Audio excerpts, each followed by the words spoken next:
RTI Live News. Ask for right. Kakatiya యూనివర్సిటీలో పనిచేస్తున్న దళిత కులానికి చెందిన మహిళా ప్రొఫెసర్ మరియు తెలుగు విభాగాధిపతి గత కొద్ది రోజులుగా వేధింపులకు గురవుతూ వస్తుంది. అదే తెలుగు శాఖలో కాంట్రాక్టుకు పనిచేస్తూ కాంట్రాక్ట్ లెక్చరర్ల అసోసియేషన్కు నాయకత్వం వహిస్తున్న వ్యక్తి శ్రీధర్ కుమార్ లోత్ కర్రీ సదాశివుడు మరికొంతమంది ఆమెను వేధిస్తూ ఉన్నారు. ఈ విషయాన్ని నాగర్ కర్నూలు జోన్ B1 నాయకుడు కంటే శివప్రసాద్ చొరవతో డాక్టర్ జ్యోతి బీఎస్పీ రాష్ట్ర అధ్యక్షులు మంద ప్రభాకర్ దృష్టికి తీసుకెళ్లడం జరిగింది. వెంటనే రాష్ట్ర అధ్యక్షులు ప్రభాకర్ స్పందించారు.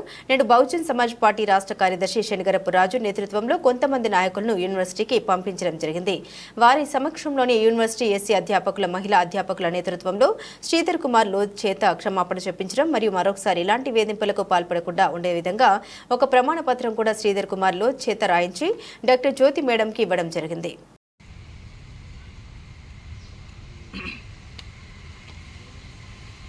ఈరోజు కాకతీయ యూనివర్సిటీలో ఏదైతే ప్రొఫెసర్ జ్యోతి గారిని వేధిస్తూ నిన్న ఇక్కడ ఉన్నటువంటి contract employees union Sridhar Kumar లోతు గారు ఏదైతే టార్చర్ చేశారో దాన్ని బహుజన్ సమాజ్ పార్టీ తీవ్రంగా ఖండిస్తూ ఉన్నది. అలాగే ఈ జ్యోతి గారి మీద ఇలాంటి ఆరోపణలు చేయడం అనేది అది చాలా దుర్మార్గమైనటువంటి విషయం. కాబట్టి బహుజన్ సమాజ్ పార్టీ ఎవరికి అన్యాయం జరిగినా వారి తరఫున అండగా ఉంటుంది. ఏదైతే మేడం రూల్స్ ప్రకారం ఏదైతే వెళ్తూ ఉన్నదో ఆ రూల్స్ ప్రకారం వెళ్ళనివ్వకుండా ఏదైతే ఆటంకాలు సృష్టించిందో వారిని ఖండిస్తూ ఈరోజు బహుజన్ సమాజ్ పార్టీ తరఫున వచ్చి మాట్లాడడం జరిగింది.